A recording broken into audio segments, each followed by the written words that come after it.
This is Sturdy McKee, and we're going to talk about selling your plans of care without all the selling today. But first, I want to give you a little bit of context. This was part of WebPT's 2018 survey, and they had a lot there, and you can go to WebPT's website and get their survey, and there's a lot of other data. But they surveyed of around 7,000 therapists, and my guess, I don't have any stats on this, but my guess is about 6,000 of those are PTs. There were OTs and speech and physical therapists surveyed. A significant number of them were owners, and this statistic really jumped out at me, in part because it's self-reported, and in part because of the magnitude of it. And what it says is that 9 out of 10 patients did not complete their plans of care, and that is according to the therapist. This is self-reported by therapists. So only 1 out of 10 PTs in any kind of rehab therapy completed their plans of care, got between 90 and 100% of their total plan of care. And you can see over here on the right too that with one provider it was 25%. With 21 providers, these bigger groups that tell us they have processes and run more efficiently and what have you, it was down to 6%. And this really set me off. I talk about values and vision and all this stuff. One of the revealers of your values can also be the things that set you off, that offend you, that outrage you. And this really did. This kind of tripped a wire for me. And the reason is I was looking at this and going, well, are these people reaching their goals? And what are they saying about physical therapy? And what are they saying about your practice if only 1 out of 10 are actually finishing their plan of care? What are they telling their friends? And another one was, how in the world are we going to transform society and achieve these bigger vision statements of the association and others if we can't even get people to show up and finish their plan of care?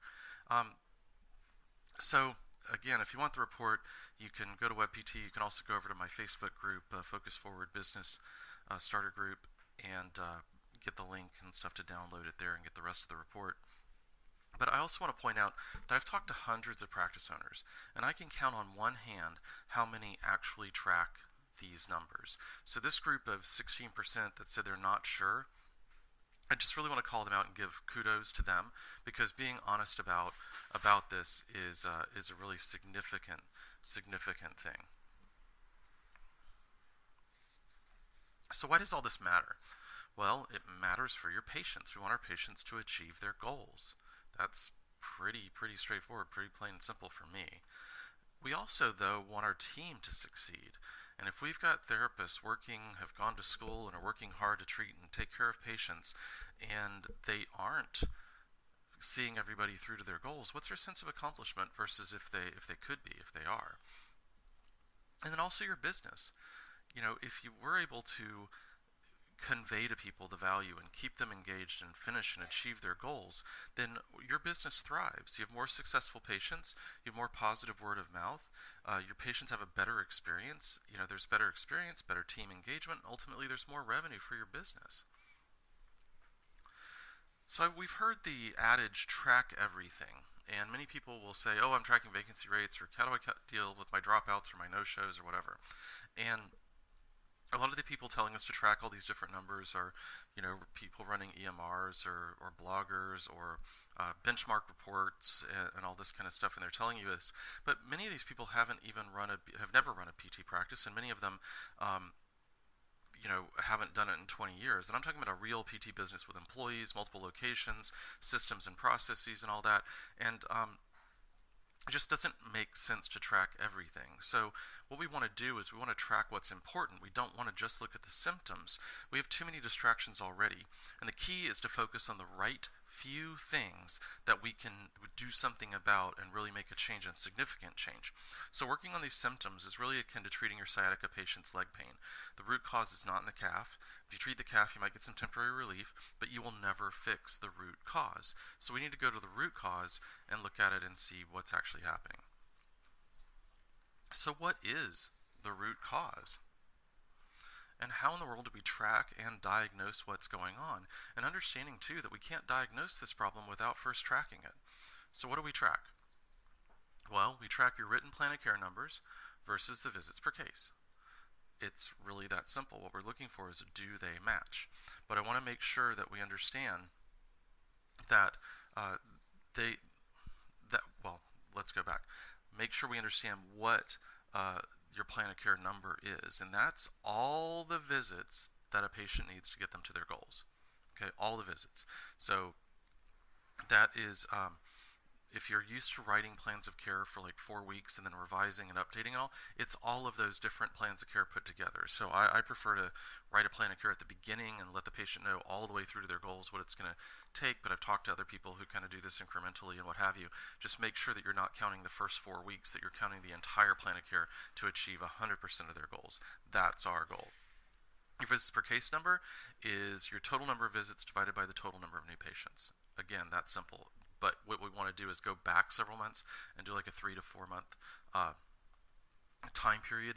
That way we're able to take into account people who start their plan of care and finish and are discharged, and we've got the overlap. You got a greater number. The bigger statistical numbers will help you come to a more accurate general measurement. Month to month, it's going to fluctuate considerably. If you have a good month for new patients, you're going to see your visits per case number kind of drop off. If you have a lot of visits and not as many new patients, you're going to see it kind of artificially elevate. So we want to get a bigger sample size. Now, the other thing about this is, if you're looking at your written plan of care number, this takes into account your patient population, takes into account your environment, all the things. There's no benchmarking against someone else's practice, their patients, their locations, their insurance mix, their referral sources, all the other stuff that goes into it. This is your group, your team, your patients, your therapists, and their clinical decision making. So it's your patients and your staff. So do these numbers match? And if you've done this and looked at this and they match, then you're good. You don't need to stick with the rest of this. But we want to make sure that you're tracking this for everyone in your practice, and you're tracking it at all your locations, and that it matches across the board for everybody. Now, if you're not tracking or they don't match, then you're in the right place, and we're going to help you. I'm going to help you fix that. So, if those are the right things to track, then how do we measure it? How do we track them? So again, here's your plan of care number. It's the total number of visits described in the plan of care. No ranges. This is a significant issue for 2 reasons. One is compliance. I talked to Nancy Beckley, who's a compliance expert, about this, and she actually kind of got a little worked up over the whole idea of these ranges, 2 to 3 times a week for 6 to 8 weeks. She's like, that's not really Medicare compliant. You're going to want to be more specific in your plan of care. But even compliance aside, because I'm not your compliance guy, I try to abide, but I'm not the expert there at all. I want you to think about the patient. Okay, I'm going to give you 2 scenarios. We're going to talk about your plan of care, and it's going to be 2 to 3 times a week for 6 to 8 weeks. That's 12 to 24 visits. As a patient, what's your perception of that if I'm telling you between 12 and 24 visits you'll be better? Do you suspect I'm going to go for the 24? Do you think that's a really wide range and I don't quite understand what I'm doing? I mean, how am I conveying my expertise and my assertiveness in that? So here's scenario number 2. Given your condition and your goals of whatever, my recommendation is 2 times a week for the first 3 weeks, 1 time a week for the next 3 weeks, and once every 2 weeks for the next 6 weeks, to make sure that you're able to do that thing you want to do. And I've seen a lot of other people with these issues. This is generally the timeline for it. Now, at the end, you're not going to be doing as much with me hands-on and that type of stuff, but you're going to be more on your own. We want to progress your program, make sure you stay on track until you're all the way across the finish line for that. So think about how each of those sound. Which is more assertive? Which is more professional? Which is more confident? Which conveys to you my expertise or your expertise, the therapist, and a sense of confidence in what you do and what you know? So defining how do we get to a number, and I'm bringing this up because I've been asked a few times. It's like anything else. When you're explaining and it's in your head, it's like, oh, it's totally clear to me. So I want to make sure that it's clear for you, okay? But if you're thinking about the two times a week for 3 weeks, well, that's 6 visits. 1 time a week for 3 weeks, that's 3 visits. 1 time per 2 weeks for 6 weeks, that's 3 visits. That's a total of 12 visits. Okay, another example. Here we have 3 times a week times 2, 2 times a week times 3, 1 time a week times 3, 1 time every 2 weeks times 3, that's 6 plus 6 plus 3 plus 3, that's 18. So if I take all these and plug them into a spreadsheet and do like the last 30 patients, okay, I've got my written plan of care number, all the plan of care totals equals all the visits prescribed divided by the total number of new evaluations. So in this scenario, if I had 360 visits prescribed by the therapist in order to have the patients achieve their goals, then divide that by the 30 evals, I get 12.0. So I put it in a spreadsheet, I can do the calculations, I can sort by therapist, I can sort by location, I can sort by referring providers. There are all kinds of things I can start to do with this data once I have it outlined. But I need to start tracking and I need to start putting the right numbers in a database of some kind. So if I gather 30 plus patients and better yet, maybe 3 months of patients, and do that, I get a bigger sample size, I get a more reliable number. So again, my 3-month period or more is best. I'm going to go back at least 6 months that nearly everyone's had a chance to complete their plans of care, and collect those data and crunch those numbers. Now the question is, do they match? So if I plugged in actual numbers, like up here before, let's say these are for my clinics. I've got 278 visits, 1 month, 289, 312, 30, 34, and 28 new evals. So I've got 879 visits divided by 92 total evals, 9.55. Now what I want to do though is look at that. Does the 9.55 match up with the plans of care as I've written? And I want you to remember, I want to make sure that we touch on this again. This takes into account your specific patient population. It's not benchmarking against somebody else across the country in another totally different environment. This is your patients and your staff comparing apples to apples. So do they match? And here they don't match. Okay, and again, that's not going to be much of a surprise, I hope, but they don't match. And right now there's a discrepancy in this scenario of 2.45 visits per case. So that 2.45 times 30 patients is 74 visits not seen. Okay, 74 visits. And lost revenue aside, what are these? How is this achieving the patient's goals? How is this getting them across the finish line? And 74 visits in this scenario is the equivalent of more than 6 more new patients coming in. You're basically wasting or having to make up for these by getting 6 more new people in that you may also not finish their plans of care. So this is just a travesty to me. How are we serving our patients in this scenario? And how are we helping them to the full extent of our ability if they aren't there? Okay, so for those of you who are SNL fans or old enough to remember the Gerald Ford, Jimmy Carter debates on SNL, this Chevy Chase was playing Gerald Ford, and my understanding there'd be no math. There is math, okay? There is math, and I know this scares off a lot of therapists, and they're like, well, you just the whole bunch of gibberish. You can go back over this stuff, you can pause it, you can look at it. But the trick here is there is math, but you can automate it. Okay, you can create formulas, you can plug in the numbers, then the answer that you need, the data that you need comes out the other end. I really like Google Docs for this. Keep your patient data confidential, but you can put in numbers and stuff and crunch that, and I have a metric spreadsheet for my clients that we work on and do this stuff with. But basically, once you've created the formulas, once you've figured out what the math part is, you just plug in raw numbers and it spits out the numbers that you need at the end. So make it easy for yourself and go ahead and automate that. Okay, so your written plan of care number and your visits per case number, do they match? Well, of course not. They don't match. If we're not tracking it and we haven't paid attention to this, they're not going to match. And think about that survey that we just talked about. 90% of the patients aren't going to finish their plan of care. Well, that means by definition these numbers ain't going to match. So what we need to do is look at that and get an honest assessment. Don't get frustrated. An honest assessment of where we are now. What do we expect? Of course, they're not going to match. And but we need to know where we are today to look at our progress and to see how the progress progresses as we implement a process. So we want to put a process in place, and really here the question is how? How are we going to do this? So again, what is the root cause? There are 2 main possibilities. And this is like a differential diagnosis. Okay, 2 main possibilities. And There are others, okay, that if you're thinking about schedule management or follow-ups or text messaging and reminders or whatever, those are all great, but those only work if the first two things are done. Okay, so if these two things are not done well, all the other stuff in the world isn't really going to work. It's going to act as a band-aid and a patch and try to help you over the line, but it's not going to address the root cause. So what are the two things? One is clinical decision making. Are your therapists coming up with the right, quote unquote, right plan of care? And then second is patient buy-in. So clinical decision making.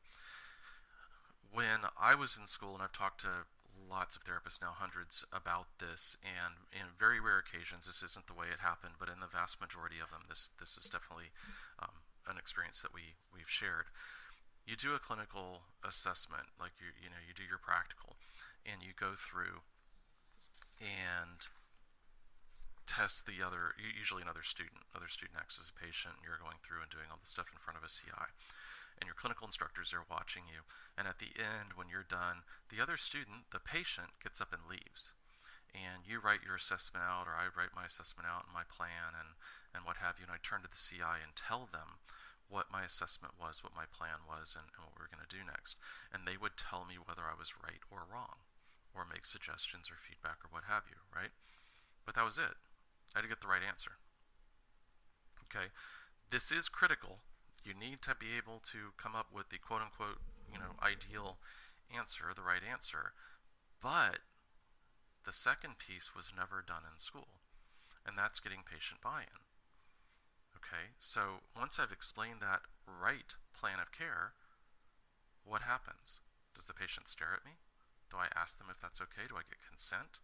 What does consent really mean? Not in a research sense, but what does consent really mean here? Do they buy in? Are they in agreement with the plan of care? Or do they have objections? Do they say, oh, well, I didn't know it was going to take that long? Or I can't afford that? Or, well, Jimmy only took 3 times for his knee, or whatever it is, right? So you come up against these objections all the time, and if you don't, you're going to want to start asking for them and find out what is or isn't working, so that we can overcome that 90% that aren't finishing their plans of care. So this begs a question: what's your process? Okay, we all have a process for our subjective exam. We have a process for our objective. What's our process for getting patient buy-in?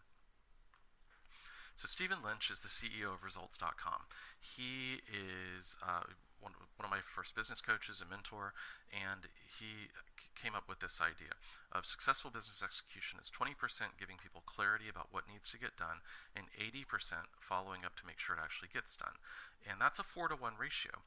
And I actually have come to the conclusion, at least with most of what I do, that the ratio is probably even more skewed. And I think it's probably closer to 95 and 5. Okay, meaning 5% of it's giving people clarity and understanding what success looks like, what the goals are, how we're going, or rather what we're going to achieve and how we're going to define that. And then probably 95% having the process and the follow through to make sure it happens. And if you think about the effort that you put into rehabbing with a patient, the getting clarity around the goals and the assessment and stuff is probably 5 to 10%. And then the 90-95% of the rest of it's the follow through and the treatment to make sure it actually happens. I'm always hesitant to say 95 and 5 without some kind of context, though, because I think when it gets that skewed, people start to think the 5% is not really important. And that's absolutely not true. The 5% is foundational, it's critical. The 95 can't happen without the 5. So 80-20, 90-10, 95-5, whatever your works for you, use it. But the point is, there's a lot more work that goes into the follow through and the process to ensure stuff gets done, as opposed to just assessing what needs to get done. So you need a process, right? And why do we need a process? Well, processes are reliable and they're written. If you have a way you do things but it's not written down, you're not really all the way there to a process yet, because having them written then makes them reproducible. You can document your decisions, and in other words, you get to make that decision once. You don't have to keep deciding what you're going to do every time. You have a step-by-step guide, and they are the way we do things around here.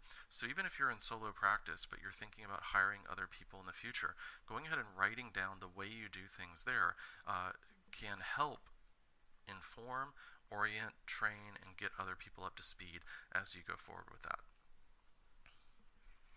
So Jack Daly, I met Jack recently and listened to a bunch of his stuff now and read, and Jack is brilliant. He's a bit crazy. I'll give you a quick background. He learned to swim at 58 years old, and he started triathlons after that. So he learned to swim to do Ironman triathlons, and Jack has done dozens of Ironman triathlons at this point. And he learned to swim at 58. So among other things, though, Jack has run a number of sales organizations and built them up from scratch, and took a couple of them public, sold others. One of his groups, he had 2,600 salespeople, and he does coaching and sales, particularly education and coaching and stuff, and works with CEOs and all now, and has for the past 15 years or so. But he says most sports teams are run better than most businesses, and it's because they have two things. They have a playbook and they practice. And he has people reach out to him all the time to ask him to help them with their sales process and improve it, and he asks them to give him their playbook. Give me your playbook, and then I can figure out what we need to tweak and what we need to change. Only about 2 out of 100 actually have a playbook. Okay, in other words, they don't have a written process of how they do things. So how do you improve upon that? What do you do if you don't have some kind of structure around it? So creating the structure is number one, and then practicing it. And this is another emphasis that he makes, not practicing it on the next customer, not practicing on the next patient, not practicing during the game, right? But taking time out to practice. And he has a process for that as well. And if you want to reach out to me, I'm happy to walk you through that. But this is really about trusting the process, following the process, and practicing the process. But first you have to have a process. So what is the process? Well, here, the process is your patient evaluation process checklist, right? We want to have a checklist that just goes through and make sure that we address all these items. Here's the process. So we're going to set expectations with the patient, right? Ask for their goals. Repeat it back to them. I love this question. I actually learned it in a totally different context, but I love this question. If we accomplish X, will you consider that a success? Or another way to ask it is, what will success look like to you? Have them spell it out, define it. Maybe not just run a half marathon, but by when, how fast, who are they going to do it with, where are they going, what's their deadline, what are all those factors come into play that say, yes, we achieved our goals and we can celebrate that. Then you're going to do subjective, objective, exams, assessment, document it. You know how to do all that. You already have a process for that. We're not going to spell out how to do those different things, right? These are checklists. You do your subjective, check, done. So next, explain, including expectations, healing time, training time, habits, all the things that are going to go into the timeline for that person to actually achieve their goals.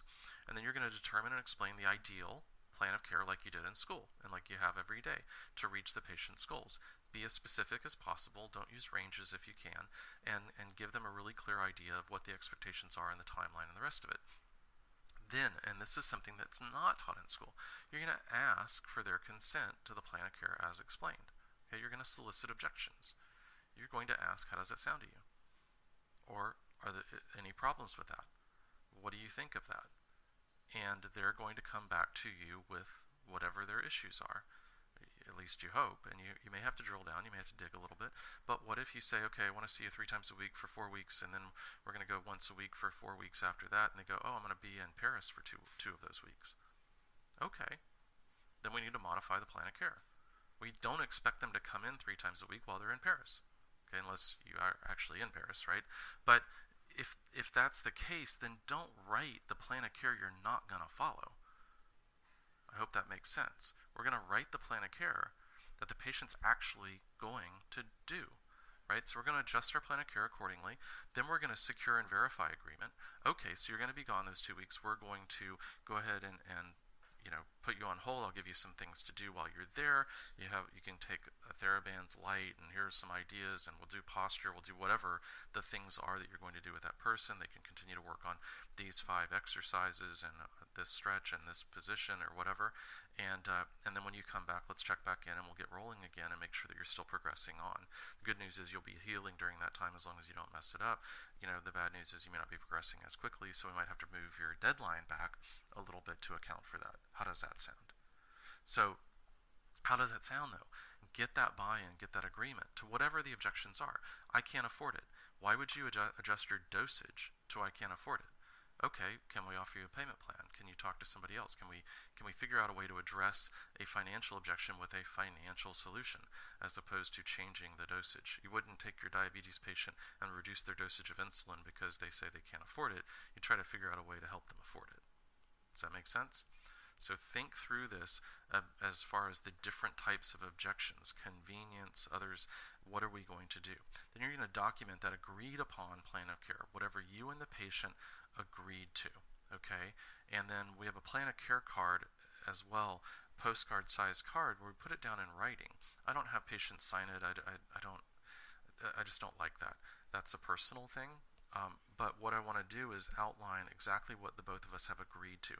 This is the frequency and duration.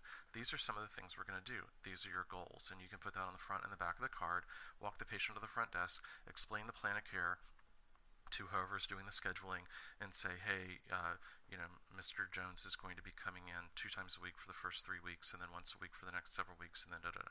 Okay, can you go ahead and get them scheduled out? Hand the plan of care card to the scheduler. They put them in, they work with the patient to get them on the schedule. They scan that in, document it, give the plan of care card back to the patient so they can take it home and put it on their fridge later. Okay?